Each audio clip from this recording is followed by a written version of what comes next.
As we patiently await the release of Starfield, there is the usual commentary that surrounds any Bethesda game. That is, its launch is going to be messier than a night out in London with Johnny Two Shoes. And you only need to look at Elder Scrolls, Skyrim in its early days, or any number of Fallout games to see how those assumptions ring true. And in a gaming industry where there is a push to get content out rather than polishing it, aka Cyberpunk 2077, you do wonder if Starfield is doomed to a traditional Bethesda rocky launch. But fear not, my pedigree chums, because this video is a love letter to you dear modders who are the saviours of gaming. In fact, Reggie thinks these gaming gods might just make Starfield one of the best games in modern times. So grab yourself a cup of tea and let's have a chat.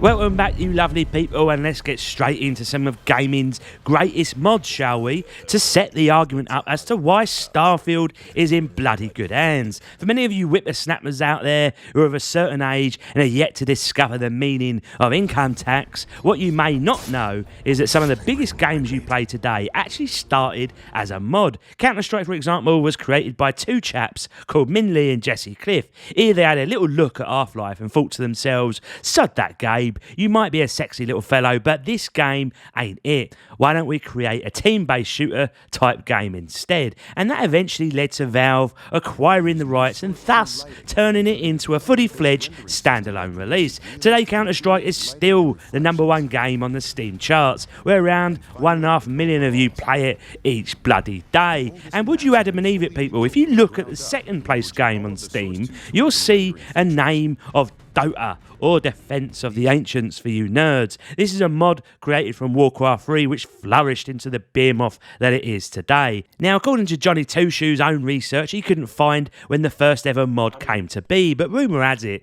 one of the earliest came back almost 40 years ago, where Reggie was still living in his dad's ballsack. And in this era, some clever clog modded Castle Wolfenstein so that enemies were replaced with Smurfs, and thus Smurfenstein was born. So let's not make the error in thinking mods are simply there to fix up games, because in fact the modding community has always been there and in many cases has changed the course of gaming forever. But this video was about Bethesda, Reggie, so stop the educating nonsense on modding history and just get to it. Well, settle down, my Padawans, because here we can focus more on the issues of Bethesda games. In many cases, the modding community actually creates something better than the developers had ever thought of. Let's chat Skyrim, shall we? Now, we all might have our rose-tinted glasses on here and we get hard at this gaming gem, but let Reggie remind you all just how bad it was at release, because it launched in a bloody poor state, with game-breaking bugs such as some erroneous quests, meaning progressing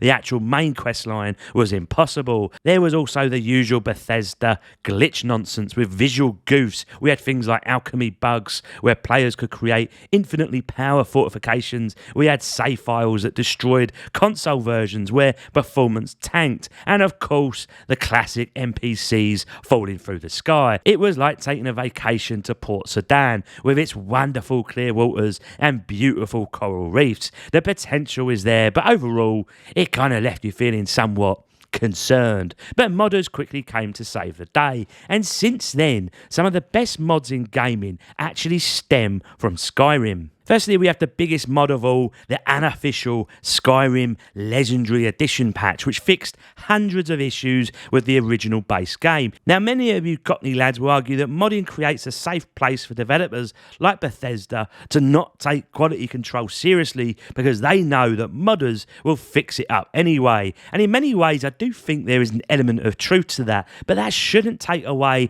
the point that Reggie is making in this video, in that modders can and will make games a whole lot better. Then we had two other Skyrim mods that added hundreds of hours of additional gameplay, duly dubbed Enderal and Flaskar, which took players through fully voice scripted quests with new areas to explore. And because Reggie is a graphics whore, his personal favourite mod was the Textures pack, which makes Skyrim look as modern and future-proof as any other game out there. It's what I personally called the 3-point mod, where even some ugly creature, she looks a whole lot more pleasing to your eye on on a dance floor after a few pints of Stella. In all these cases, what it perhaps shows most is how Bethesda has a core fan base among the modding community where any game, albeit Skyrim, Fallout, Elder Scrolls, they can all be modded to perfection. And with that, it leads me nicely onto Starfield. Now, I did a video on Starfield many moons ago, and in fact it quickly became one of the most popular videos and helped this channel take off. The purpose was really to show how some elements of Starfield already had Star Citizen on the ropes. To be clear, Reggie knows they are totally different games, and he called that out, but his point remained the same. Star Citizen was not as fancy as it once was. Well, Jesus on a stick did that piss you all off, and the Star Citizen fanbase contingent wanted my head on a stick. I even had reaction videos taking aim as fans threw their toys out the pram, just like Frank the Mank did when we stole his Mini. And for Reggie Ladd, many of the criticisms thrown at Starfield are potentially all fixable. But let's have a look at what those are, shall we? Now, the one that resonates the most today is the fact that there is no seamless transition from space to planets. Star Citizen, No Man's Sky, Elite Dangerous, as well as many others, all have this feature. Todd Howard, I think, was wrong when he said that the reason the feature is not included is because it's just not that important to the player to justify the work that goes behind it. Well, I think for many players it is a big deal, especially in a space epic adventure. But arguably, the greatest space adventure of all time in Mass Effect did not have these transitions, and that worked out just fine. So what does Reggie know anyway? But could modders fix it? It would be a huge undertaking, of course, and my knowledge of programming is as deep as a puddle, but many people on forums do agree that atmospheric flights could easily be added, perhaps at least showing the effects of entry to a planet before the loading transition screen begins. Actually, you're likely to see plenty of additional effects added to ships in the game that go above and beyond the vanilla systems. Another criticism thrown at Starfield is the actual look